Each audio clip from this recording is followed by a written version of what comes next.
ओम शांति। अव्यक्त बाप दादा मधुबन। डेट है 26/3/1970। मुरली का टाइटल महारथीपन के गुण और कर्तव्य। आज बोलना है व बोलने से परे जाना है। बोलने से परे अवस्था अच्छी लगती है व बोलने की अच्छी है। दोनों ज़्यादा कौन सी अच्छी लगती है? बोलते हुए भी बोल से परे की स्थिति हो सकती है।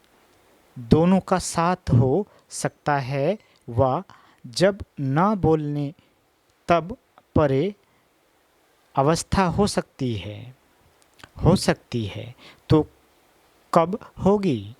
इस स्थिति में स्थित होने के लिए कितना समय चाहिए? अब हो सकती है कुछ मास व कुछ वर्ष चाहिए। प्रैक्टिस अभी शुरू हो सकती है कि कारोबार में नहीं हो सकती। अगर हो सकती है तो अब से ही हो सकती है। जो महारथी कहलाए जाते हैं उनकी प्रैक्टिस और प्रैक्टिकल साथ साथ होना चाहिए। महारथी घोड़े सवार में अंतर ही ये होता है। महारथियों की निशानी होगी प्रैक्टिस की और प्रैक्टिकल हुआ घोड़े सवार। प्रैक्टिस करने के बाद प्रैक्टिकल में आएंगे और प्यादे प्लान ही सोचते रहेंगे। ये अंतर होता है। बच्चों को मुख से ये शब्द भी नहीं बोलना चाहिए कि अटेंशन है। प्रैक्टिस करेंगे।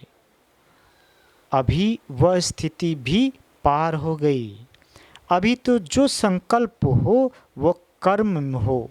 संकल्प और कर्म में अंतर नहीं होना चाहिए। वह बचपन की बातें हैं। संकल्प करना, प्लान बनाना, फिर उस पर चलना। अब वह दिन नहीं। अब पढ़ाई कहाँ तक पहुँची है? अब तो अंतिम स्टेज पर है। महारथीपन के क्या गुण और कर्तव्य होते हैं, इसको भी ध्यान देना है। आज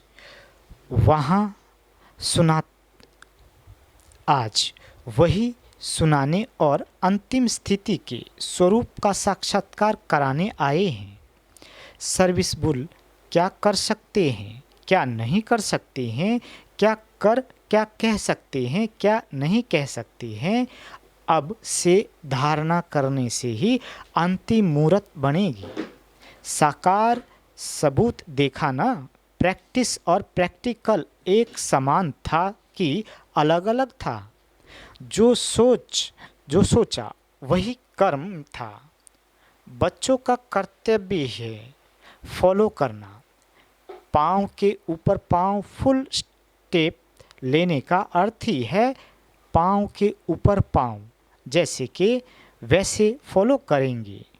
वह स्टेज कब आएगी? महारथियों के मुख से कब शब्द ही कमजोरी सिद्ध करता है। एक होता है करके दिखाएंगे, एक होता है हाँ करेंगे, सोचेंगे। हिम्मत है लेकिन फेथ नहीं। फेथफुल के बोल ऐसे नहीं होते। फेथफुल का अर्थ ही है निश्चय बुद्धि। मन, वचन, कर्म, हर बात में निश्चय बुद्धि। सिर्फ ज्ञान और बाप का परिचय, इतने तक निश्चय बुद्धि नहीं, लेकिन उनका संकल्प भी निश्चय बुद्धि। वाणी में भी निश्चय। कभी भी कोई बोल हिम्मतहीन का नहीं। उसको कहा जाता है महारथी। महारथी का अर्थ ही है महान। आपस में क्या क्या प्लान बनाया है? ऐसा प्लेन बनाया जो इस प्लेन से नहीं दुनिया या प्लेन प्रैक्टिकल में हो जाए। नई दुनिया का प्लान प्रैक्टिकल में लाना, अर्थात पुरानी दुनिया की कोई भी बात फिर से प्रैक्टिकल में न आए। सब लोग कहते हैं, फिर कोई मन में कहते हैं, कोई मुख से कहते हैं। प्लान्स तो बहुत बनते हैं, अब प्रैक्टिकल में देखें। लेकिन ये संकल्प भी सदा के लिए मिटाना, ये महारथी का काम है। सभी की नज़र अभी भी मधुबन में विशेष मुख्य रत्नों पर है, तो उस नज़र में ऐसे दिखाना है जो उनको नज़र आप लोगों की बदली हुई नज़रों को ही देखे।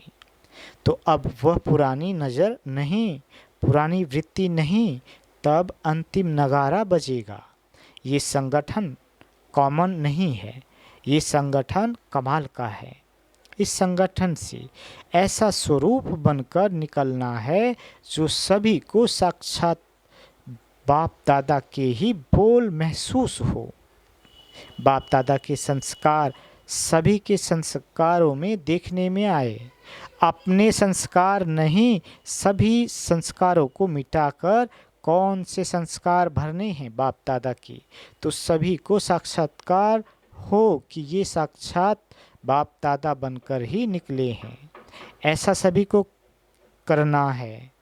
कोई भी पुराना संकल्प व संस्कार सामने आए ही नहीं। पहले ये भेंट करो, ये बाप दादा के संस्कार हैं। अगर बाप दादा के संस्कार नहीं तो उन संस्कारों को टच भी नहीं करो। बुद्धि में संकल्प रूप से भी टच न हो। जैसे क्रिमिनल चीज को टच नहीं करते हो, वैसे ही अगर बाप दादा के समान संस्कार नहीं है तो उन संस्कारों को भी टच नहीं करना है। जैसे नियम रखते हो ना कि ये नहीं करना है, तो फिर भल क्या भी परिस्थिति आती है लेकिन वह आप नहीं करते हो, परिस्थिति का सामना करते हो, क्योंकि लक्ष्य है ये करना है। वैसे ही जो अपने संस्कार बाप दादा के समान नहीं है, उनको बिल्कुल टच करना नहीं है। ऐसे समझो, देह और देह के संबंध, ये सीढ़ी तो चढ़ चुके हो, लेकिन अब बुद्धि में भी संस्कार इमर्ज न हो। जैसे संस्कार होंगे वैसा स्वरूप होगा। किसके संस्कार सरल मधुर होते हैं तो वह संस्कार स्वरूप में आते हैं। जब संस्कार बाप दादा के समान बन जाएंगे तो बाप दादा के स्वरूप सभी को देखने आएंगे। जैसे बाप दादा वैसे हूबहू वही गुण, वही कर्तव्य, वही बोल, वही संकल्प होने चाहिए। फिर सभी के मुख से निकलेगा, ये तो वही लगते हैं। सूरत अलग होगी, सीरत वही होगी, लेकिन सूरत में सीरत वानी चाहिए, आनी चाहिए। अब बाप दादा बच्चों से यही उम्मीद रखते हैं। सभी है ही स्नेही, सफलता के सितारे, पुरुषार्थी सितारे। सर्विसफुल बच्चों का पुरुषार्थ सफलता सहित होता है। निमित्त पुरुषार्थ करेंगे लेकिन सफलता है ही। अब समझा क्या करना है? जो सोचेंगे, जो कहेंगे, वही करेंगे। जब ऐसे शब्द सुनते हैं कि सोचेंगे, देखेंगे, विचार तो ऐसा है, तो हंसते हैं। अब तक ये क्यों? अब ये बातें ऐसी लगती है जैसे बुजुर्ग होने की बाद कोई गुड़ियों का खेल करते तो क्या लगता है। तो बाप दादा भी मुस्कुराते हैं। बुजुर्ग होते भी कभी कभी बचपन का खेल करने में लग जाते हैं। गुड़ियों का खेल क्या होता है मालूम है? सारी जीवन उनकी बना देते हैं, छोटे से बड़ा करते, फिर स्वयंवर करते। वैसे बच्चे भी कई बातों की, संकल्पों की रचना करते हैं, फिर उनकी पालना करते हैं, फिर उनको बड़ा करते हैं, फिर उनसे खुद ही तंग होते हैं। तो ये गुड़ियों का खेल नहीं हुआ? खुद ही अपने से आश्चर्य भी खाते हैं। अब ऐसी रचना नहीं रचनी है। बाप दादा व्यर्थ रचना नहीं रचते हैं, और बच्चे भी व्यर्थ रचना रच कर फिर उनसे हटने और मिटने का पुरुषार्थ करते हैं। इसलिए ऐसी रचना नहीं रचनी है। एक सेकंड में सुलटी रचना भी क्विक रचते हैं और उल्टी रचना भी इतनी तेजी से होती है। एक सेकंड में कितने संकल्प चलते हैं। रचना रचकर उसमें समय देकर फिर उनको खत्म करने लिए प्रयत्न करने की आवश्यकता है। अब इस रचना को ब्रेक लगाना है। वो बर्थ कंट्रोल करते हैं ना, ये भी संकल्पों की उत्पत्ति होती है। तो ये भी बर्थ माना जन्म है। वहाँ वह जन्म संख्या अति में जाती है और यहाँ फिर संकल्पों की संख्या अति होती है। अब इसको कंट्रोल करना है। पुरुषार्थ की कमजोरी के कारण संकल्पों की रचना होती है। इसलिए अब इनको नाम निशान से खत्म कर देना है। पुरानी बातें, पुराने संस्कार ऐसे अनुभव हो जैसे कि ना मालूम कब की पुरानी बात है। ऐसे नाम निशान खत्म हो जाएगा। अब भाषा बदलनी है। कई ऐसे बोल अब तक निकलते हैं जो संपूर्णता की स्टेज अनुसार नहीं है। इसलिए अब से संकल्प ही वही करना है, बोल भी वही, कर्म भी वही करनी है। इस भट्ठी के बाद सभी की सूरत में संपूर्णता की झलक देखने में आए। जब आप लोग सभी से संपूर्णता को समीप लाएंगे तब नंबरवार और भी समीप ला सकेंगे। अगर आप लोग ही अंत में लाएंगे तो दूसरे क्या करेंगे। साकार रूप में संपूर्णता को साकार में लाया। संपूर्णता साकार रूप में संपन्न देखने में आती थी। संपूर्ण और साकार अलग देखने में आता था। वैसे ही आपका साकार स्वरूप अलग देखने में नहीं आए। साकार रूप में मुख्य गुण क्या स्पष्ट देखने में आए। जिस गुण से संपूर्णता समीप देखने में आती थी, वह क्या गुण था। जिस गुण को देख सभी कहते थे कि साकार होते भी अव्यक्त अनुभव होता है, वह क्या गुण था। हर एक ने सुनाया। सभी बातों का रहस्य तो एक ही है, लेकिन इस स्थिति को कहा जाता है उपराम। अपने देह से भी उपराम। उपराम और दृष्टता। जो साक्षी बनते हैं उनका ही दृष्टांत देने में आता है। तो साक्षी दृष्टा का सबूत और दृष्टांत के रूप में सामने रखना है। एक तो अपनी बुद्धि में से उपराम, संस्कारों से भी उपराम, मेरे संस्कार ही ऐसे, मेरेपन से भी उपराम, संस्कारों से भी उपराम मेरे संस्कार है, इस मेरेपन से भी उपराम मैं ये समझती हूँ, मैं इस मैंपन से भी उपराम मैं तो ये समझती हूँ नहीं। लेकिन समझो बाप दादा की यही श्रीमत है। जब ज्ञान की बुद्धि के बाद मैंपन आता है तो वह मैंपन भी नुकसान करता है। एक तो मैं शरीर हूँ, ये छोड़ना है। दूसरा मैं असमझती हूँ, मैं ज्ञानी आत्मा हूँ, मैं बुद्धिमान हूँ, ये मैंपन भी मिटाना है। जहाँ मैं शब्द आता है वहाँ बाप दादा याद आए। जहाँ मेरी समझ आती है वहाँ श्रीमत याद आए। एक तो मैंपन मिटाना है, दूसरा मेरापन वह भी गिराता है। ये मैं और मेरा, तुम और तेरा, ये चार शब्द है, इनको मिटाना है। इन चार शब्दों ने ही संपूर्णता से दूर किया है। इन चार शब्द को संपूर्ण मिटाना है। साकार के अंतिम बोल चेक किए। हर बात में क्या सुना, बाबा बाबा।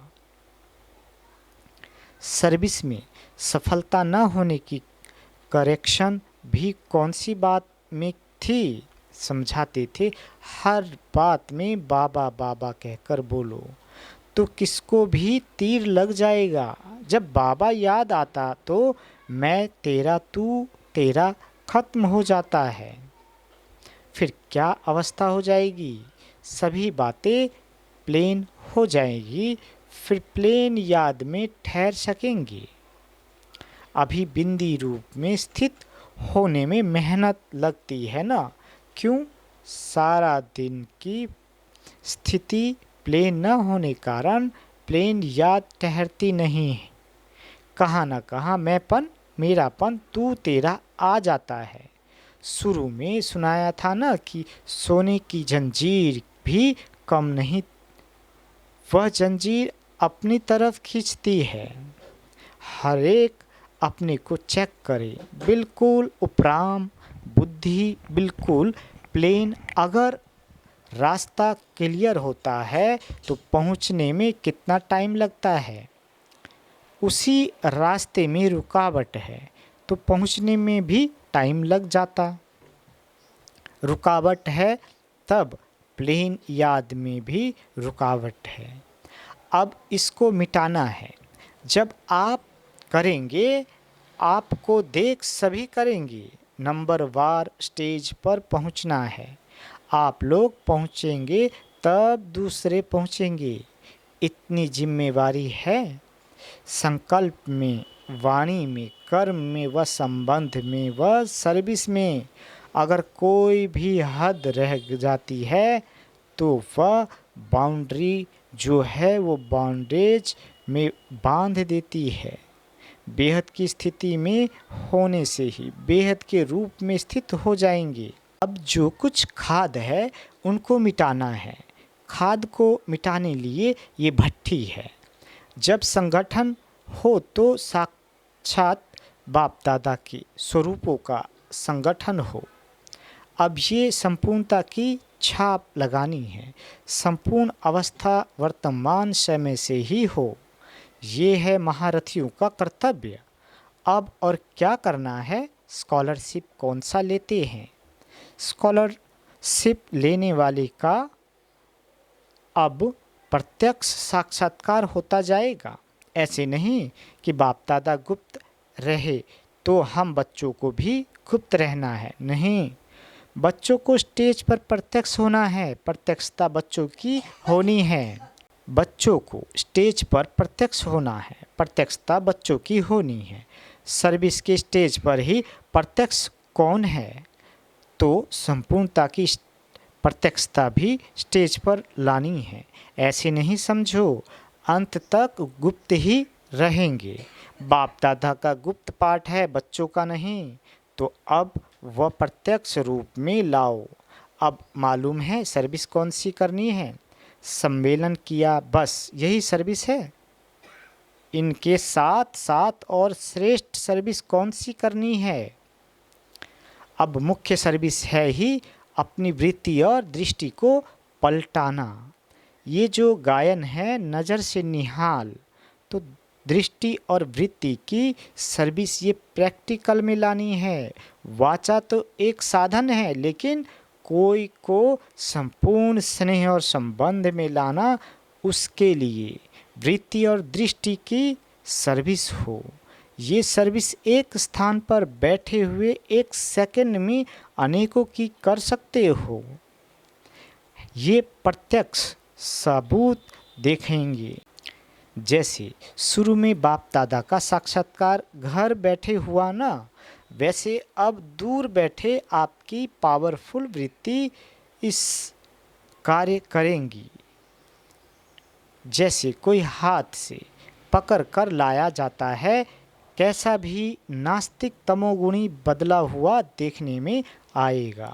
अब वो सर्विस करनी है, लेकिन ये सर्विस सफलता को तब पाएगी जब वृत्ति और बेटन में क्लियर होगी। जिम्मेवारी तो हर एक अपनी समझते ही है। हर एक को अपनी सर्विस होती हुए भी यज्ञ की जिम्मेवारी भी अपने सेंटर की जिम्मेवारी के समान ही संभालना है। खुद ऑफर करना है वाणी के साथ, साथ वृत्ति और दृष्टि में इतनी ताकत है जो किसके संस्कारों को बहुत कम समय में बदल सकते हो। वाणी के साथ वृत्ति और दृष्टि नहीं मिलती तो सफलता होती ही नहीं। मुख्य ये सर्विस है। अभी से ही बेहद की सर्विस पर बेहद की आत्माओं को आकर्षित करना है। जिस सर्विस को आप सर्विस समझते हो प्रजा बनाने की, वह तो आपकी प्रजा के भी प्रजा खुद बनने हैं। वह तो प्रदर्शनियों में बन रहे हैं। अभी तो आप लोगों को बेहद में अपना सुख देना है, तब सारा विश्व आपको सुखदाता मानेगा। विश्व महाराजन को विश्व का दाता कहते हैं ना, तो अब आप भी सभी को सुख देंगे, तब सभी तुमको सुखदाता मानेंगे। सुख देंगे तब तो मानेंगे। इसलिए अब आगे बढ़ना है। 1 सेकंड में अनेकों की सर्विस कर सकते हो। कोई भी बात में फेल करना फेल की निशानी है। कोई भी बात में फेल होता है, कोई के संस्कारों में, संपर्क में, कोई की सर्विस में फेल किया माना फेल। वह फेल जमा होता है। जैसे आजकल रिवाज है 3 मास में परीक्षा होती है, उसके लिए फेल व पास के नंबर फाइनल में मिलता है। जो बार बार फेल होता है वो फाइनल में फेल हो पड़ते हैं। इसलिए बिल्कुल फ्लोलेस बनना है। जब फ्लोलेस बने तब समझो फुल पास। कोई भी फ्लो होगा तो फुल पास नहीं होंगे। ओम शांति।